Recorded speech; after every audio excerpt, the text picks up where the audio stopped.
Bismillahirrahmanirrahim. Assalamualaikum warahmatullahi wabarakatuh. Salam sejahtera untuk kita semua. Semoga kita selalu diberi kesehatan supaya bisa beraktivitas setiap hari. Amin. Nah, pada episode kali ini saya akan sharing ya, saya akan berbagi tentang perilaku konsumen di sektor jasa. Jadi yang perlu kita ketahui adalah tidak hanya di sektor barang ya, bahwa perilaku konsumen itu harus kita pelajari, tapi perilaku konsumen di sektor jasa itu juga harus kita pelajari ya, dan kita pahami.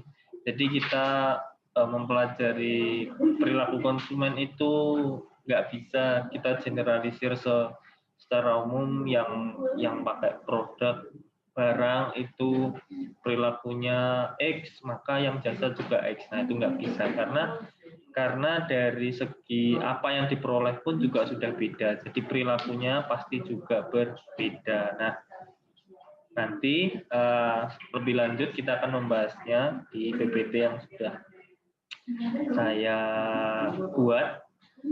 Nah, nantinya bila teman-teman kayak biasanya ya, kayak teman-teman merasa ini nggak cocok, ini ada perbedaan pendapat, nanti bisa di komen atau bisa melalui sosial media saya juga untuk melakukan diskusinya.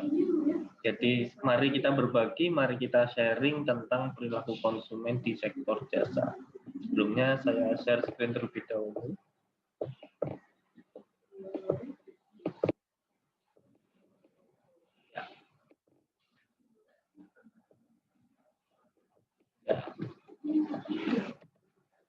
Nah, sebelumnya saya akan menceritakan tentang kisahnya Susan Munro yang dia merupakan pelanggan di ada beberapa sub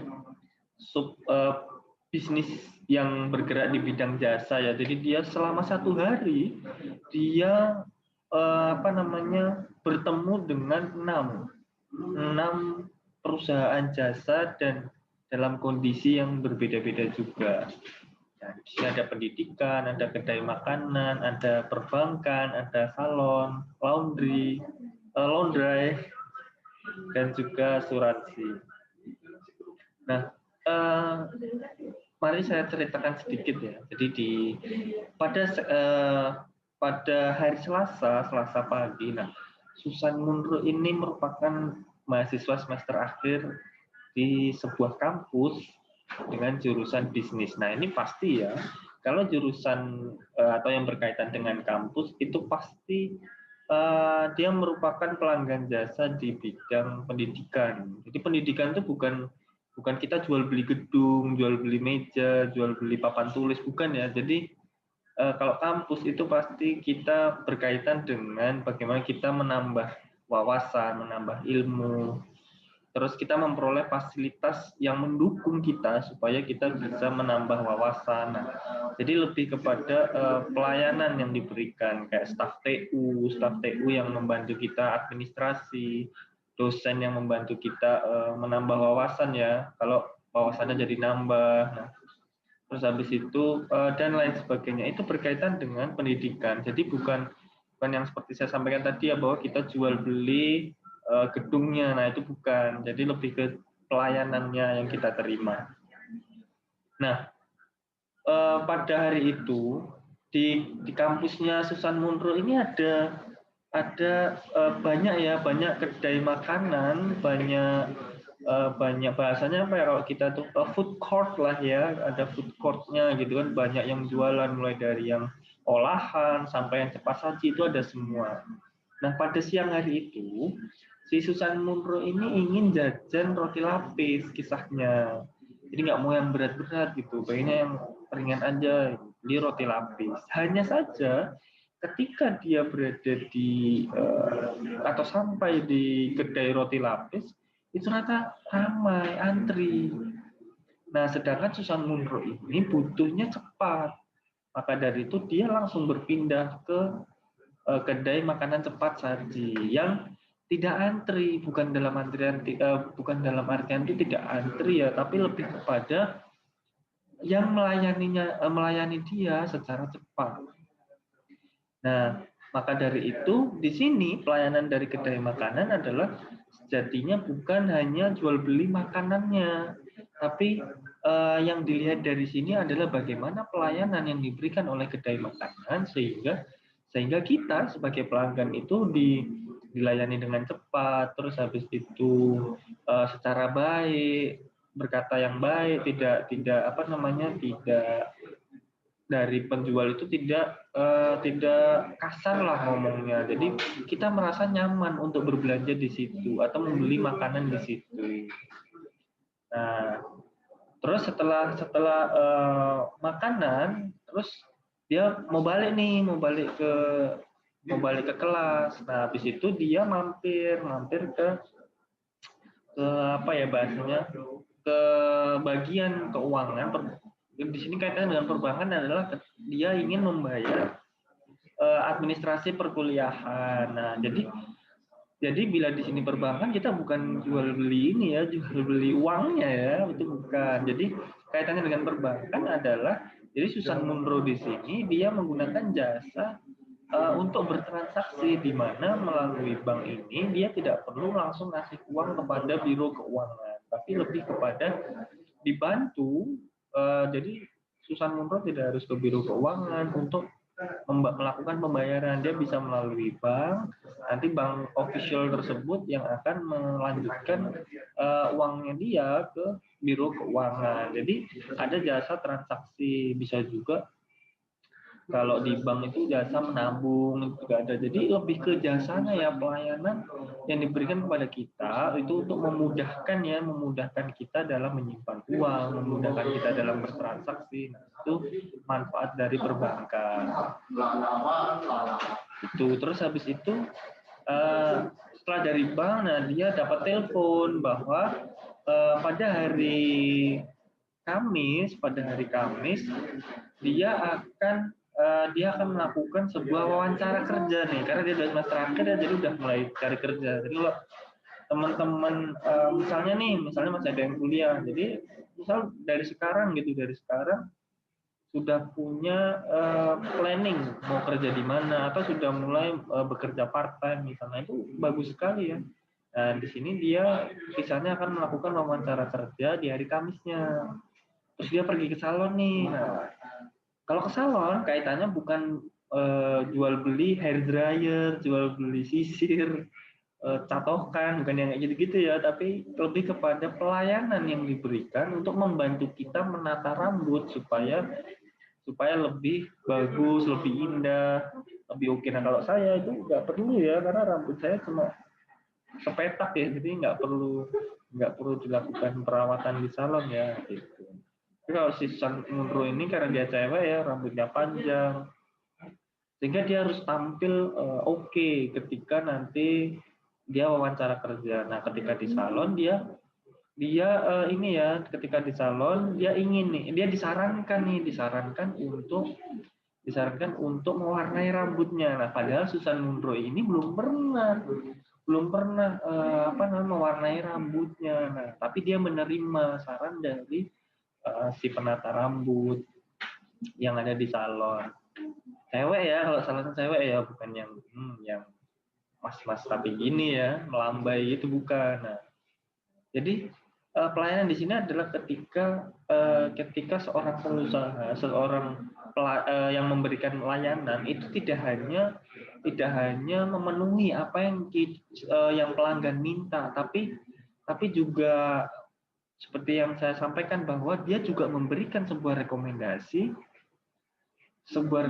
pelayanan yang sekiranya pelanggan itu akan suka gitu. Hanya saja nanti ada beberapa resiko-resiko yang akan dirasakan oleh seorang pelanggan ketika itu baru untuk dia belum pernah ngerasain, dia belum pernah mendapati. Nah, ketika disarankan untuk melakukan sebuah atau mengonsumsi sebuah layanan baru, pasti ada resiko-resiko yang akan dirasakan. Namun di sini Susan Munro itu kisahnya itu percaya pada penata rambutnya bahwa ya deh diwarnai nggak apa-apa, pokoknya dibuat cantik kayak gimana lah, nah kayak gitu.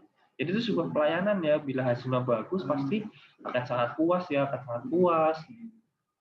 Mau untuk datang kembali, mau untuk mengkonsumsi layanan itu lagi dan lain sebagainya. Jadi bahkan merekomendasikan kepada orang lain untuk datang ke tempat salon itu juga. Nah itu sangat sangat bagus ya untuk perusahaan jasa ya, apalagi hingga merekomendasikan seperti itu. Nah setelah selesai di salon dia merasa cantik, dia merasa puas ya kan, terus dia ingin ngambil pakaian yang sudah dia masukkan di laundry atau di laundry. Nah itu untuk besok ketika dia wawancara mau dia pakai nih. Nah ternyata di laundry ini belum selesai hasilnya, belum selesai pakaiannya, belum kering. Terus habis itu yang jaga laundry itu juga ngomongnya nggak enak, kasar lah bahasanya. Jadi kayak ya gimana belum selesai, ya udah sih sabar. Nah misalnya kayak gitu tuh kan nggak enak bagi kita pelanggan. Kita tuh maunya ya dilayani dengan baik, diajak ngobrol dengan baik, tapi ini enggak. Si Susan Munro malah di laundry ini udah belum selesai, pelayanannya nggak baik, komunikasinya nggak oke. Nah ini membuat dia jadi tidak suka nih sama laundry ini. Pastinya di kedepannya dia pasti akan pindah ya ke laundry yang lain, karena ya gimana ya, ini nggak apa namanya, tidak memberikan layanan yang bagus gitu, jadi tidak puas. Nah terus habis itu kaitannya dengan asuransi. Nah di sini Susan Munro itu dikisahkan Susan Munro ini ya apa namanya, kisahnya tuh kayak, jadi gini kaitannya dengan asuransi. Jadi Susan Munro ini datang ke apa namanya perusahaan asuransi itu untuk membuat akun untuk memperoleh pelayanan bukan menjamin kehidupannya dia ya, tapi lebih kepada pelayanan ketika dia menerima resiko-risiko dalam beraktivitas. Jadi asuransi ini kaitannya bukan ini ya, bukan tentang kita jual beli ini ya, nyawa ya, bukan. Tapi asuransi itu lebih kepada pelayanan ketika nanti kita menerima resiko-resiko. Nah itu kita dibantu, kita memperoleh bahasanya apa ya, klaim. Kita bisa mengklaim jaminan, kita bisa memperoleh keringanan lah dalam menanggung resiko-resiko tersebut. Gitu. Nah itu sedikit kisah tentang Susan Munro yang mengkonsumsi berbagai macam jasa dalam satu hari dan merasakan berbagai kepuasan, berbagai pelayanan yang berbeda-beda dari enam-enamnya ini. Jadi tidak ada jasa yang memberikan pelayanan yang sama. Mungkin kalau barang, kalau rasa itu mungkin mirip-mirip, tapi ketika jasa tentang pelayanan berkaitan dengan perasaan, nah itu beda, pasti beda-beda ya. Nggak mungkin masa iya 6 perasaannya sama semua, pasti beda-beda. Nah, gitu. Terus selanjutnya ada model tentang 3 tahapan ya, 3 tahapan bagaimana proses konsumen itu menikmati jasa yang ditawarkan. Ada yang dari pre-purchase, jadi sebelum melakukan pembelian, saat merasakan pelayanan atau saat pembelian, hingga kepada setelah pembelian. Nah, yang pertama pastinya adalah sebelum pembelian. Tahapan sebelum pembelian di sini ada beberapa bahasanya, ada beberapa kegiatan atau aktivitas yang dilakukan oleh konsumen itu sebelum melakukan pembelian. Yang pertama, konsumen itu merasa butuh akan sebuah pelayanan. Nah, konsumen itu bila ingin merasakan sesuatu itu pasti ini ya, atau membutuhkan sesuatu. Nah, nanti dia akan tumbuh atau timbul merasa bahwa kayaknya aku butuh deh ini. Karena merasa ada yang salah dalam hidupnya, ada yang kurang gitu untuk melakukan sebuah aktivitas. Maka dari itu pasti dia ngerasa aku butuh sesuatu. Karena customer seek solution ya to arouse needs-nya. Jadi dia butuh sebuah solusi. Berarti ini kaitannya dengan pelayanan. Dia butuh sebuah pelayanan yang mampu memenuhi kebutuhan dia. Setelah dia ini ya berusaha memikirkan ya, memikirkan jasa apa nih yang bisa memenuhi kebutuhanku sekarang ini yang sedang aku butuhkan.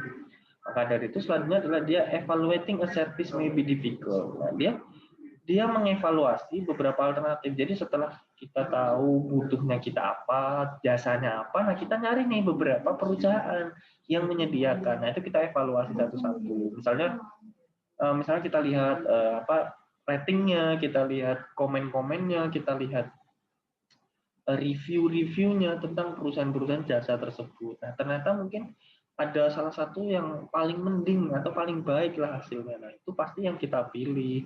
Sedangkan yang lainnya itu cadangan. Misalnya yang satu ini ternyata penuh atau tutup, nah pasti kita beralih sesuai dengan step-step yang akan dipenuhi. Jadi kita mengevaluasi perusahaan-perusahaan jasa yang sekiranya kita butuhkan untuk memenuhi kebutuhan.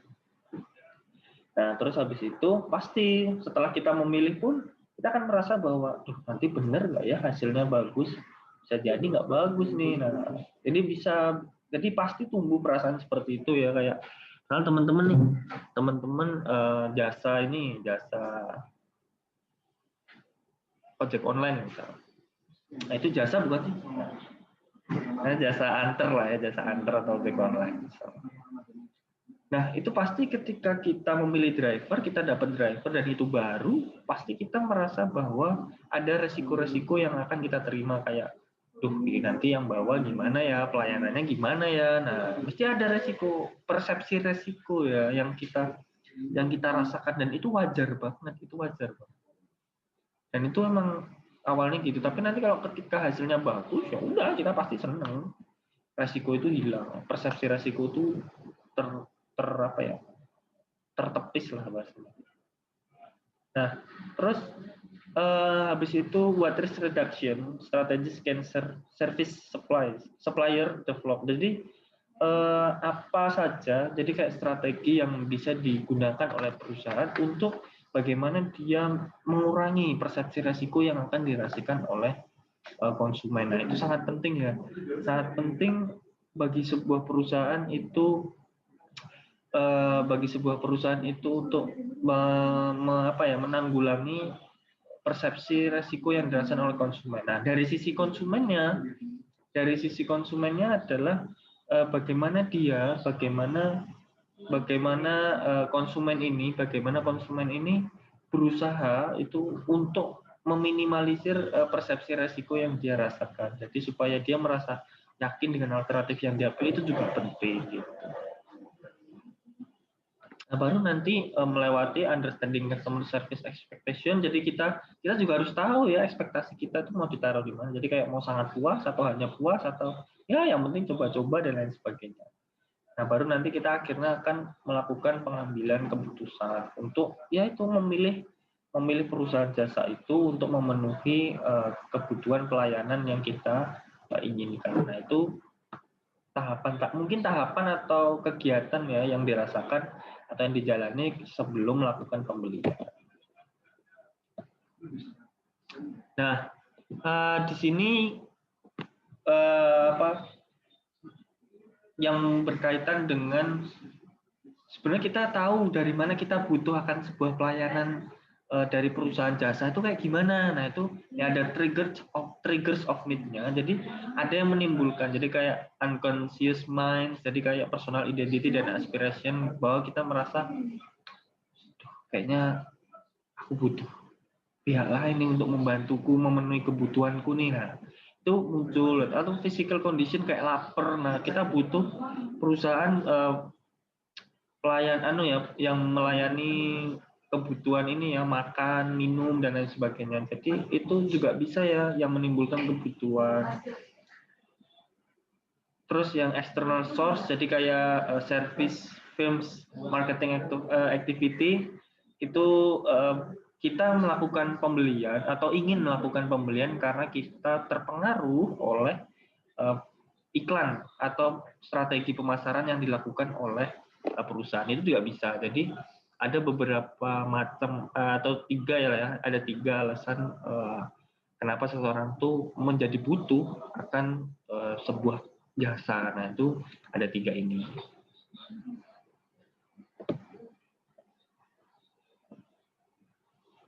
Nah ini di information search tadi sudah seperti saya sampaikan tadi yang mengevaluasi beberapa merek ya sebelum dipilih atau sebelum teman-teman melakukan pembelian. Jadi kita mengevaluasi tadi ya supaya kita yakin bahwa merek ini atau perusahaan jasa yang ini tuh yang paling mampu lah memenuhi apa yang kita butuhkan. Terus ini sebuah contoh video ya, Trans Luxury Hotel. Bisa disetel nggak?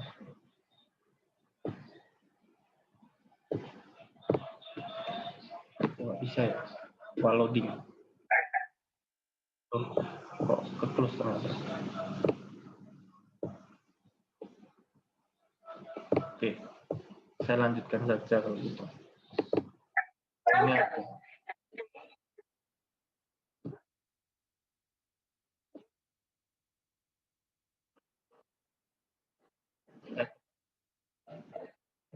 Nah, salah satu contohnya itu di Trans Luxury Hotel. Jadi bagaimana hotel ini memberikan iklannya ya, iklan tentang pelayanannya, tentang fasilitasnya sehingga membuat konsumen atau pelanggan itu merasa ingin menginap di hotel. Padahal ya belum tentu harus nginep di hotel ya, tapi karena ada sebuah iklan yang menarik, yang sangat apa ya namanya, eye catching ya. Jadi membuat pelanggan tuh pengen ya buat nginep gitu. Nah, terus ini bagaimana sebuah atribut produk ya mempengaruhi evaluasi kita. Jadi bagaimana perusahaan itu menunjukkan iklan-iklannya supaya kita atau review-reviewnya atau segala macam atributnya supaya kita ketika dalam proses evaluasi itu merasa bahwa perusahaan ini yang paling cocok nih misalnya kayak gitu. Nah, ini ada gambaran mulai dari yang paling mudah dievaluasi sampai yang paling susah dievaluasi. Yang pertama kalau barang itu pasti paling mudah ya untuk dievaluasi.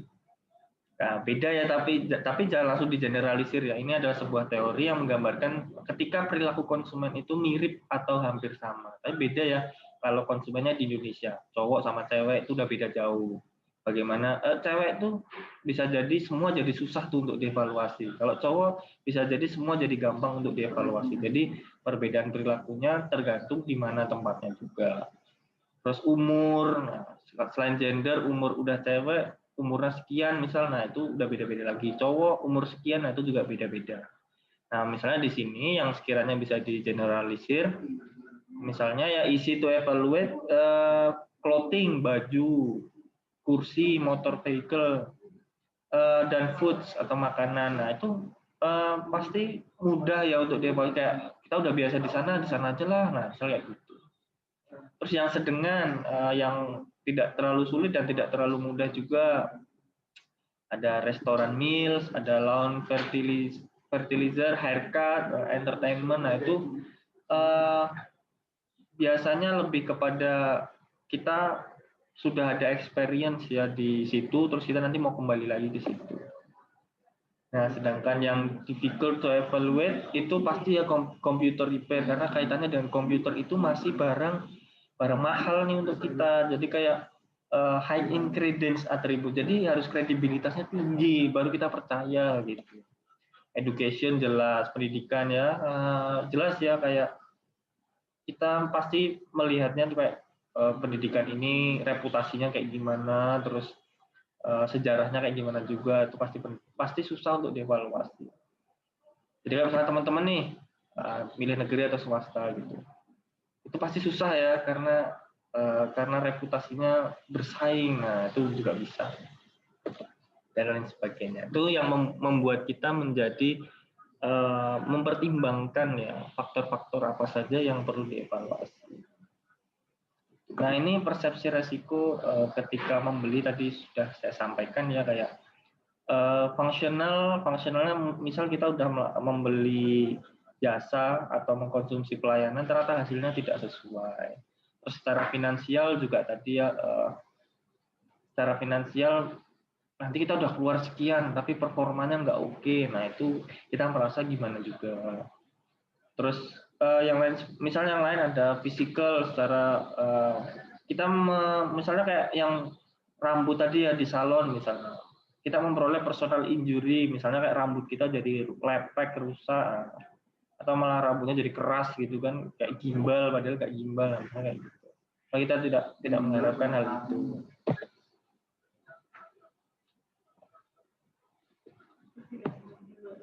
Nah, terus bagaimana konsumen itu supaya mampu ya meminimalisir ketakutannya gitu. Nah, ini ada beberapa yang bisa mungkin dipakai buat teman-teman. Pertama, seek information jelas, terus compare jelas, relaying, terus looking buat garansinya. Nah, itu juga bisa. Nah, jadi nanti bisa teman-teman baca.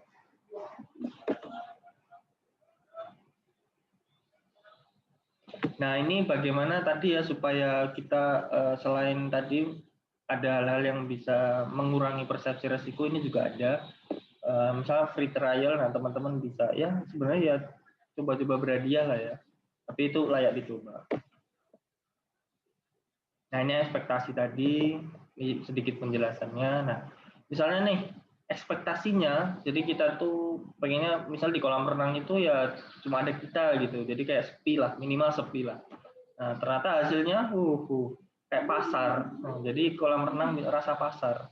Nah, nggak bisa gerak, nggak bisa bersukaria misalnya kayak gitu. Jadi kita harus ini juga ya, harus menentukan ekspektasi sesuai pada tempatnya.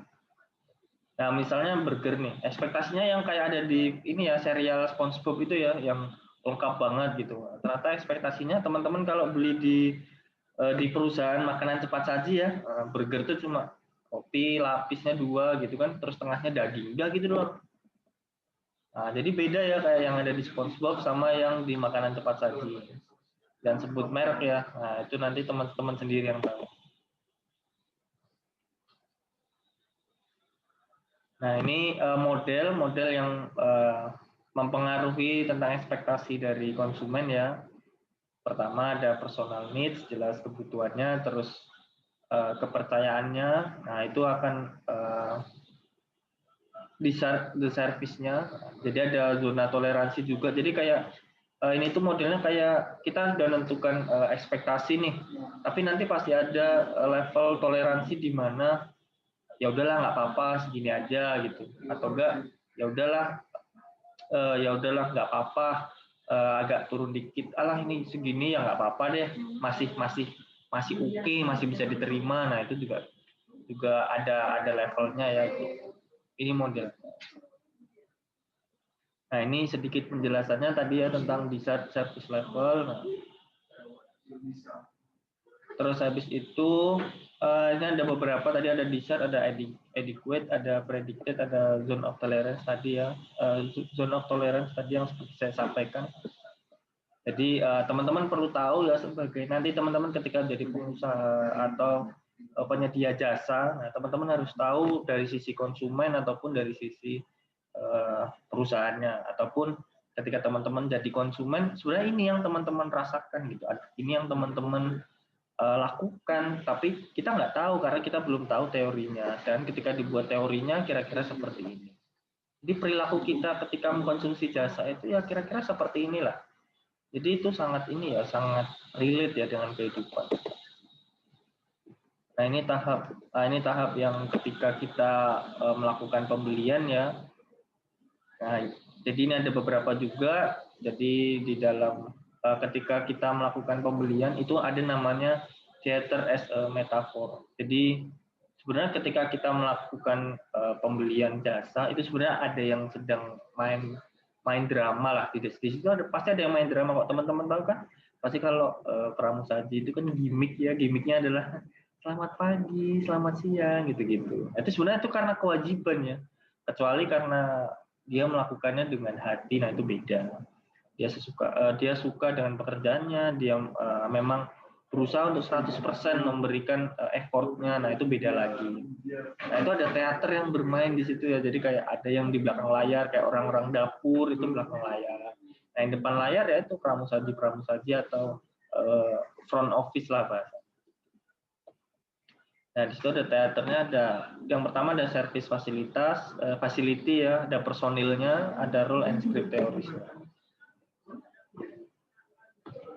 Jadi sedikit saya jelaskan, misal di sini tadi ya service facility itu, jadi kita teaternya itu ada ruangnya dulu, ada gedungnya dulu dong. Nah gedung ini itu menyediakan pelayanan bahwa ini adalah tempat teater yang oke nih, yang sangat comfort, menyediakan kenyamanan. Nah jadi itu juga penting ya, tidak hanya personilnya tapi juga kepada bangunannya. Jadi kalau teman-teman punya apa ya namanya, punya toko atau punya perusahaan itu, fasilitas-fasilitas yang ada di perusahaan juga penting. Jadi ketika konsumen masuk kayak wow keren, nah itu udah bagus banget tuh, kesan pertama udah bagus.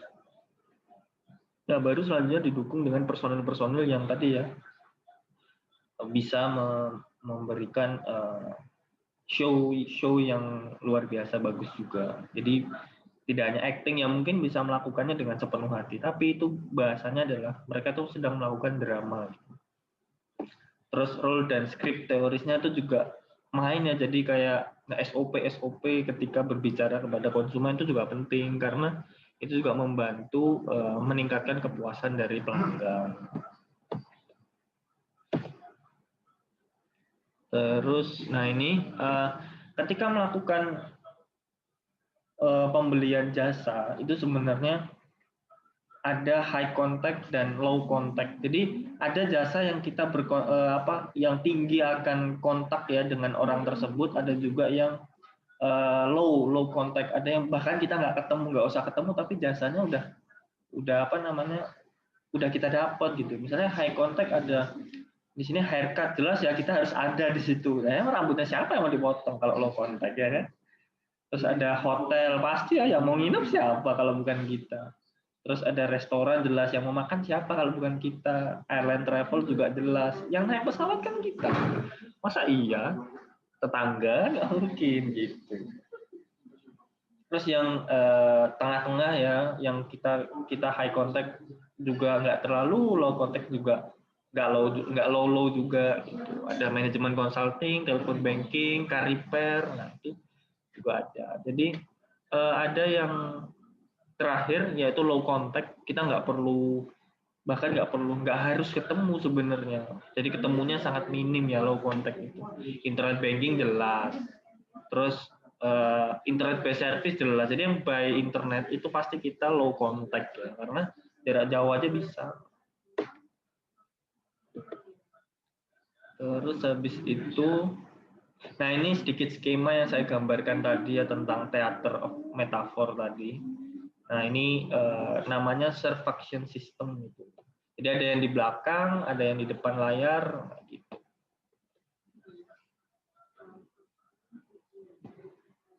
Nah ini sedikit penjelasan, bisa teman-teman baca tentang theater as a metaphor for service delivery. Itu sangat penting ya, karena delivery itu akan menentukan pelanggan itu suka atau puas atau tidak dengan pelayanan yang kita berikan. Terus habis itu,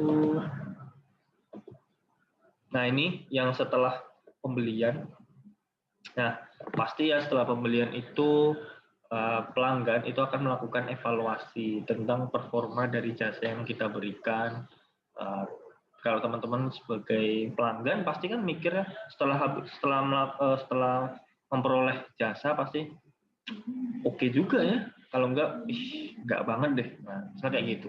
Nah, itu nanti akan ada future intention, di mana pilihannya adalah kita akan kembali mengkonsumsi atau tidak sama sekali. Nah, misalnya kayak gitu.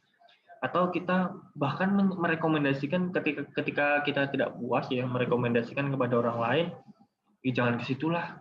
nggak bagus. Nah, pernah kan pasti kayak gitu. Kalau nggak, ya ke situ aja tuh, itu pelayanannya bagus tuh. Terus habis itu fasilitasnya juga oke banget. Nah, pasti ada juga yang pernah kayak gitu.